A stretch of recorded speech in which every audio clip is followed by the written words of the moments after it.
أنه يوم الخميس الماضي اتصل مكتب أبو زينب اللامي في مقر الحشد الشعبي بمكتب السيد السيستاني يريد لقاء مع المرجع، وقيل له يعني اعتذروا له مكتب السيستاني انه يعني السيد يعتذر. قال له عاد شلون السيد استقبل ذولا الأربعة؟ فقال له يابا ذولا الأربعة اللي اجوا واستقبلهم السيد السيستاني مواطنين مدنيين أهالي. السيستاني ما يستقبل مسؤول، وانت مسؤول رئيس دائرة الأمن والاستخبارات في الحشد،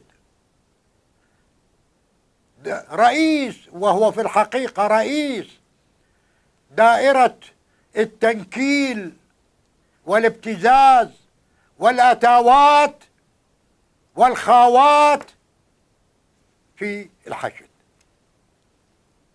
فاعتذروا له، قال طيب ممكن أدز وفد يمثلني حتى السيد السيستاني يطلع على رأي ووجهة نظر الطرف الثاني من القضية.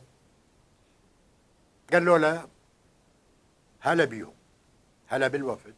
بعث 3 ملالي بس من على ملاك الحشد، ومعروفين 3 كل واحد تحت شعره من لحيته 1000 شيطان وشيطان.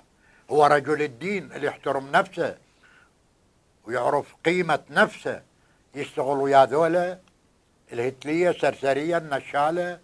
لا طبعا، هذول هم فدزهم راحوا للنجف. فحسب أوساط القريبة المقربة من المرجعية أن السيد يعني هم